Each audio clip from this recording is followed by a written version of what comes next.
Hello and welcome to episode 11, I think, of the Journeyman Save. Massive cock up on my part because I've recorded an episode and didn't have my microphone plugged in. We'll catch up with what's happened. It's all been pretty drastic. Roll the intro.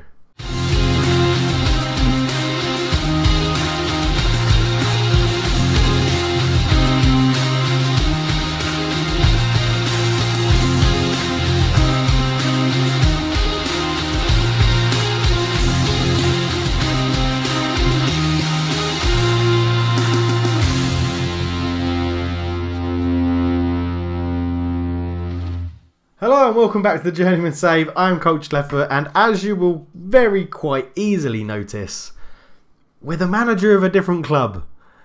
And that's really annoying because I recorded this whole episode, the interview, the graft officer, the job. I talk about all the transfers we did for Zorka, and then went into this big drama-filled bit where it was like, but are we going to stay with Zorka or not? I decided not to. We moved to the Graf Shop. We have a look through the squad. We analysed all the players in the squad. We played the first game, of which we beat Telstar 1-0. And then when I went to edit the video, I realised it had no sound. So, yeah. Annoyingly, with that as well, is that Dmitry Ivanov, we signed him for Zorka. Sorry, I'm just looking at my keyboard. That says home Ivanov. That's not what I want. We failed or didn't get the interviews that we went for. We played for we tried to get some jobs in Hungary, didn't we? No one really wanted us, so I put a line through it and said, that'll do. Don't really want to do anything else, and we'll just see how it goes. So these are the players we brought in. We brought in Dmitry Ivanov, the striker that we know about. We brought in Alex Oxlade-Chamberlain's younger brother, Christian, who's not very good, but that's who we brought in. We brought in Nicky Cambo, who was a quick, pacey and tall target man, which is quite a good idea to bring in to support Ivanov. Andrei Strizev was a right winger who looked very good.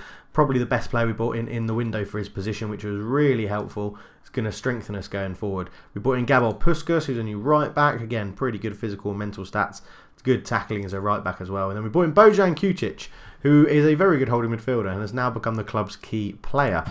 But we ended up leaving because the De Gramschamp job became available, and we had, I just thought, why not? They're a club that's in bigger reputation. They're a 2.5-star reputation team.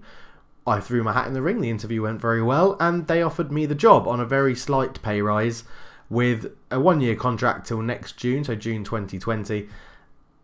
And I wanted to take it because it's a high reputation. And I recorded all of that and it's all gone, which is really, really annoying because I have all, if there's questions about validity or anything like that, I have all the video still there. There's just no audio with it. So, yeah, this is the point when I started to go through the De Gramschamp squad, this little video, so it's going to go quiet because there's no audio. In fact, I'll just carry on talking over it. We were looking at the squad, going through looking at who our best players were, who the highest prospects were in the reserves. I did all of that. We looked at the key players, we looked at the captain, we looked at who plays there, what sort of formation we could play. All of this is obviously, I'm talking about this, we did it in such quick, over such a long period that I've sped it all up so you can see what I was actually doing. But yeah, we talked about all of that. And then we moved on to the dynamics, and we moved on to the fact that everybody hates me, which I'll still show you in the normal game now. And it's, very, very interesting. But we've got the job. We've moved to the second division in Holland, where the rules are a lot more lenient, if that's the correct way to say it. We can have as many foreigners as we want. They just can't be under 18 in the squad. We're doing pretty well. As I said, we won our first game 1-0. We played a formation that you'll all know I love, the 4-1-2-3 or 4-1-2-2-1, and this is what we did, and then changed it when we saw their lineup. We actually went to exploit the flanks because they were playing a very narrow 4-1-3-1-1 formation. Yeah, very narrow.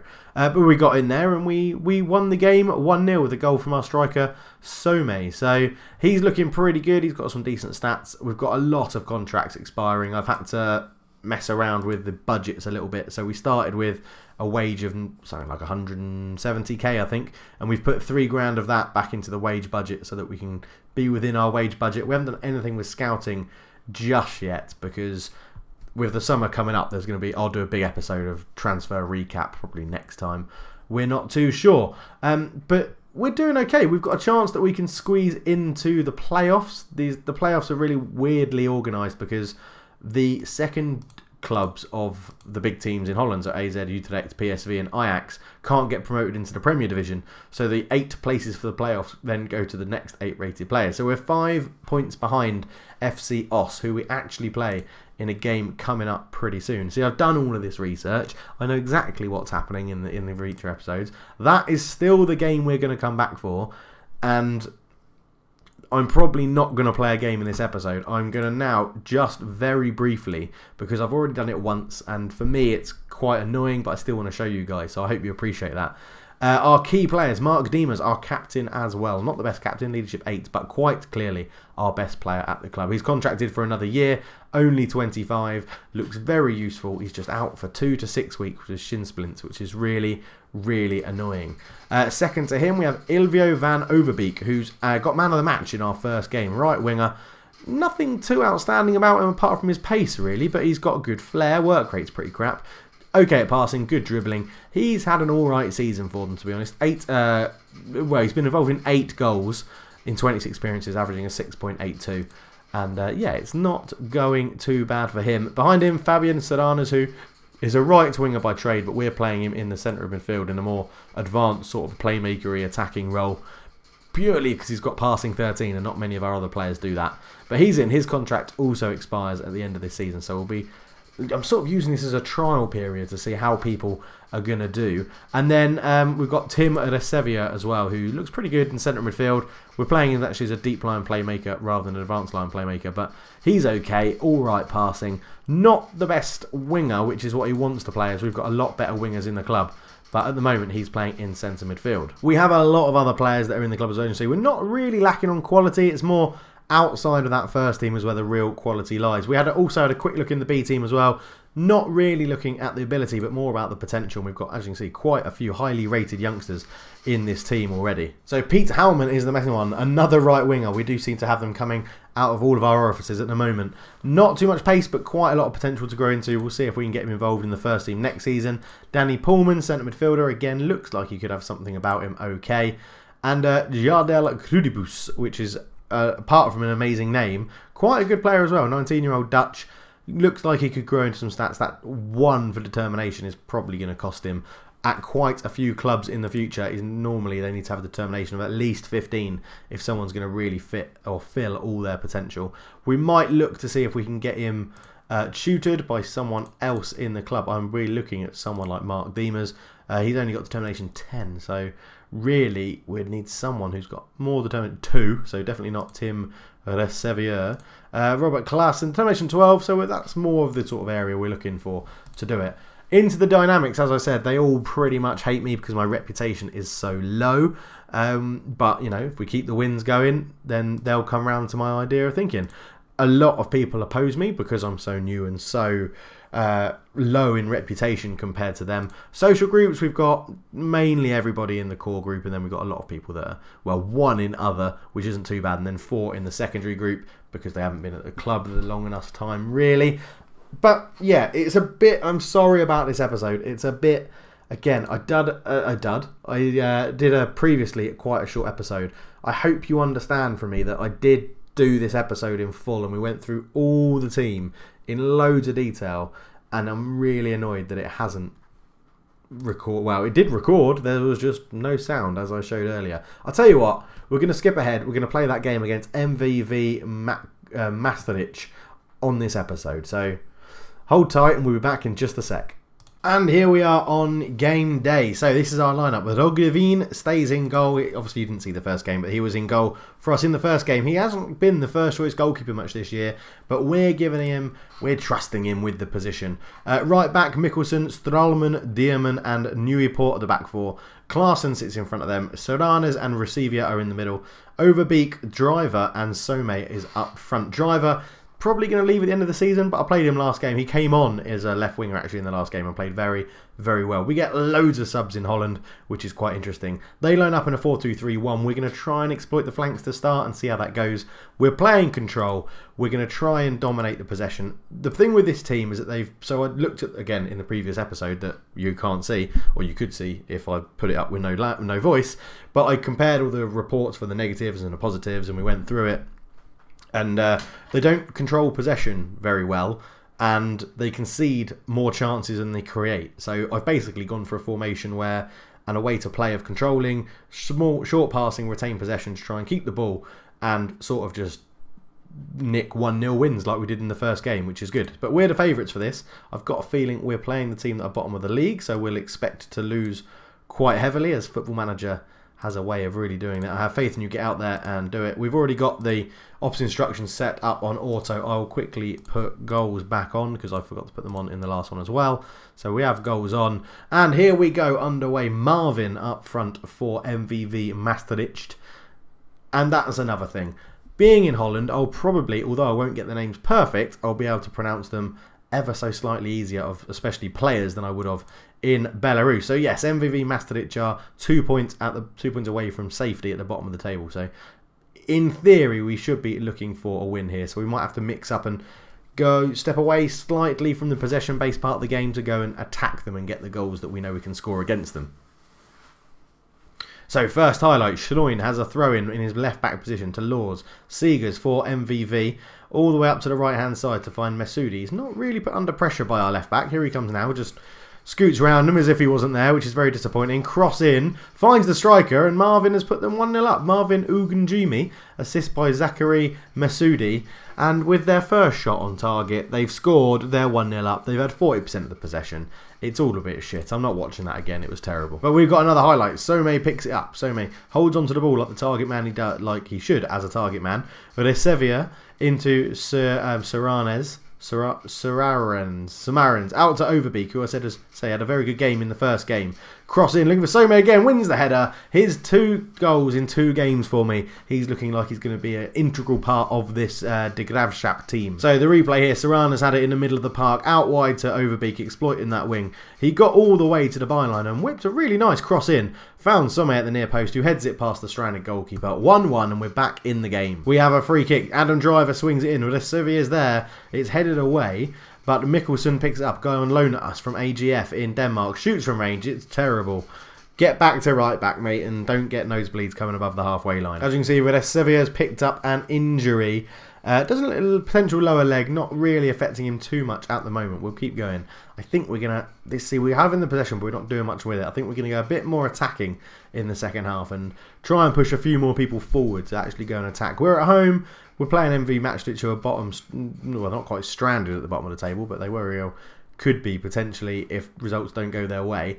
And we're very comfortably in mid-table. Not really much going on with us, not too worried. The board want us to get mid-table this season, so I think we'll quite easily do that. They sacked Ruud van Nistelrooy, which was interesting. He wasn't doing that bad a job. I'm going to sound far from pleased assertively. That hasn't helped. I shouldn't have said that. Let's see if we can rectify the situation. Passionately, you weren't that bad, I could improve.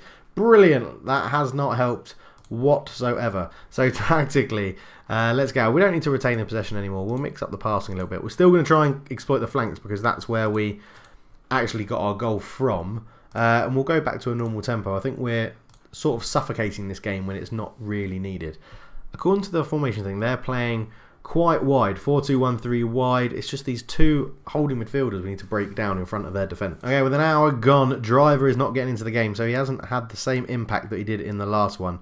We started Vocker out there, and I'm going to give him another go. He's a youngster that we've got in the team. He's not the best stats, but he's got quite a good work rate, if I remember rightly. No, we've got a few. The defence generally aren't playing very well. Resevia's injury doesn't really seem to be affecting him. He's still on the same percentage as he was really last time we looked at it. He's slightly lower than everybody else, but that doesn't really bother me that much. Okay, we're going to make some more changes. We're not going to keep him. We're going to push our fullbacks on a little bit more. The attacking players are playing okay. It's the defence that are letting us down. Mads Mikkelsen, the right back, is not having a good game at all, and we don't really have a right back on the bench to replace him. I could put Stallman out there and bring another centre back on, but I don't really want to change it that drastically, although Stallman isn't having a very good game either. Why not? We're new to the club. Let's go for it. We'll bring on Abina, because I have no idea if he's any good or not. We'll see what he's like. And Strawman will go to right back. So 2 changes made with about 75 minutes gone. Let's see how the rest of the game plans out. Right, nothing's happened and there's 10 minutes to go. So we're going to go drastic. We're going to put on another striker. We're going to put on... which one of these actually prefers to be a striker? Kandorp. Kandorp's the guy that actually likes to be a striker.